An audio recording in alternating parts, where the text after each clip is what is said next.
teams just give up on the run way too fast. They just do. Like it's almost like an unwritten rule to me in the NFL. If you're down 2 scores, you can't run the football. It just feels like that. And I'm thinking to myself, wait a minute, this is a high-scoring league. There's a lot of possessions. I'm watching that Minnesota game. They got down 20-7. Yeah. It's early third quarter. No reason to abandon. 3 straight incomplete passes. Well, that's different. That's a series.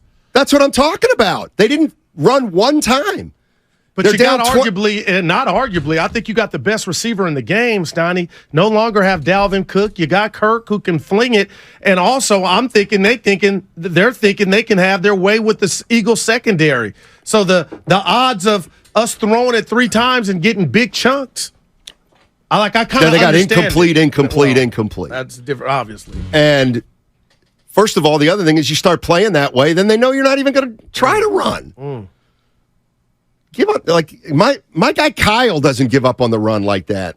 And he's got many styles, as our guy March told us yesterday. Admit it, Evan and Guru, when at the end of the first half, it was 13-7. Yeah, but at the last play when Hurts ran 8 yards up the middle, and you're like, I guarantee you were like, what are you doing? And he comes out, Justin Elliott, 61-yarder. Yeah. That was big. I was like, what is he doing? Who cares if you get 8 yards? Bionic leg. And then the guy comes in and kicks a 61-yarder. How about this? Look at the kicking game for the Eagles and the Niners. Whew. Well, Jake, we got some kickers. They ain't missed yet. We got some kickers on both of these teams. You kind of don't want to use them, though, Steiny. Extra points. The game, and I know I don't want to get ahead of ourselves, but if the Eagles and 49ers, don't you think it's coming down to line play? I can't believe I'm saying that. There's no doubt. I mean, the Eagles' offensive line against the 49ers' defensive line, that's ball game right there. We'll see. Right? And I'll tell you what, I'm excited this Sunday just to see how McKivitz – like that was week 1. It was his first start. But what if the Rams can take advantage of McKivitz? And now we got 8 quarters to go along with the 4 that weren't the best. And Steiny, it can be over in one play, and Brock is getting hit too much. You can still win the game and your quarterback take a pounding. I'm eager to see how they shore that up if they give McKivitz help. But I know you're talking about week 13 or week 14 whenever they play Philly, and we don't want to look ahead. But, damn, Dallas is going to be here in a few weeks, and that'll be that test with that D-line they have. Because to me, Steiny, I'm starting to think those are the 2 best Ds. I don't want to sell Philly short. I'm talking Dallas about and the Niners. Well, who's got a better offensive line, the Eagles or the Cowboys? I would say the Eagles. That's the one I'm talking. Like the Eagles ran the hell out of it last night. 175 yards from DeAndre Swift, 259 total, average of 5. But the Minnesota can't stop the run. Okay, fair. Yeah. But can Philly run effectively? They're not going to get 260. How'd they do in the NFC Championship game? Even though I can't remember. It wasn't to 5.4 yards a pop. Like the Niners had action to kind of slow that game down, and it was 7-7. Remember McCaffrey made his run. You are right. Those are exciting, and we're going to see how it plays out. I just don't know how strong outside of Trent Williams this Niner O-line is. And it's not about can you be strong enough to beat the Lambs. I'll give you that, even if you play bad. My thing is, can any other team take advantage of you on your way to trying to win that 6th Lombardi? All right. Here's what we got going today. We got Sal Castaneda, KTVU anchor. He's coming on at 11:30. We like to talk to him every other Friday or so. He's a San Francisco native, been a season ticket holder of all the teams. So we like to get his perspective. And he's a perfect guest today because Greg Johnson, the San Francisco Giants owner, said, no, Kapler and Farhan, they're fine. Vote of confidence. He said the Giants have basically said those 2 guys are coming back next year. Gabe Kapler and Farhan Zaidi. So we'll ask him about that, and also the Niners. He goes way back with the Niners. At 1 o'clock, we got Jake Ellenbogen, and what he is a Rams expert. He does a podcast in L.A., and we're going to talk to him about the threat that the Rams have. But here's what we're doing right now, and I'll kind of set it up this way. 888-957-9570. And Goo, I want you and I to go back and forth and bring the listeners in. Here's the question. You ready? Yep.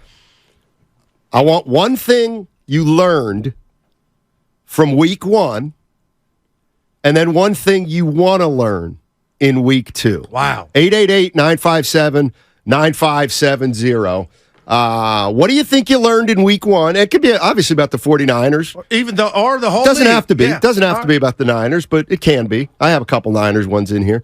But 888-957-9570. You want me to go first? Yes, please. All right. To me, what we learned from week 1 is that the best teams in the NFC are for real. Philly, Dallas, and the 49ers. And even though Phillies look the least impressive of the 3, they're still 2-0 and they won a game on the road.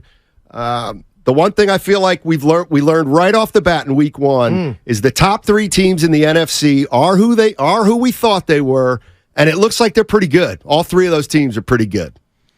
And you feel So like I think they're for real. I think all 3 are for real. And you don't need me to add, but the way I took that, Steiny, is you feel like all 3 of those teams sent a message. They put the NFL on alert, like we are, like you said, we are for real. I think both. Well, there's no doubt the Niners and the Cowboys made statements. No doubt about it, Steiny. All right, for me, it goes back to last Thursday in Kansas City. As great as Patrick Mahomes is, and I've been watching this for a little while, guys. I know Kelsey didn't play, and Tony had a bad game. But the Kansas City Chiefs, if they want to get back to the dance, they need something. They need to make a move, and they need a top wide receiver or something close on the outside. Patrick Mahomes has disguised it. He's done everything like a magician, but I'm watching this NFL now, Steiny, and they need something to go along with Kelsey on the outside. And maybe Tony is listening right now saying, Goo, I just had a bad game, but it's bigger than that. He needs a threat as we watch him mature, Patrick Mahomes, in the quarterback position. So that was my takeaway. You can manipulate him and Andy for so long, but they need something of substance more than a Tony on the outside to go with Kelsey. Who does? I should know this. Cincinnati has Chase. Who do the Chiefs play this week? Do we know offhand? Kansas City. I want to say Jacksonville. I want to say Jacksonville. Thank you, Evan. Where is that game? Jacksonville. Ooh. Kansas City could be 0-2. It could be. I think it's 2.5. Kansas City favored. By the way, the one thing, 17 games. I was figuring this out. You know what it's the equivalent of? It's the equivalent of 9 games in the NBA. So, let's say the Vikings are 0-2. It would be like if a team starts out 2-7 in the NBA. I want to say that's greater, Steiny. It's not. It's not. I did the math. 9 games essentially.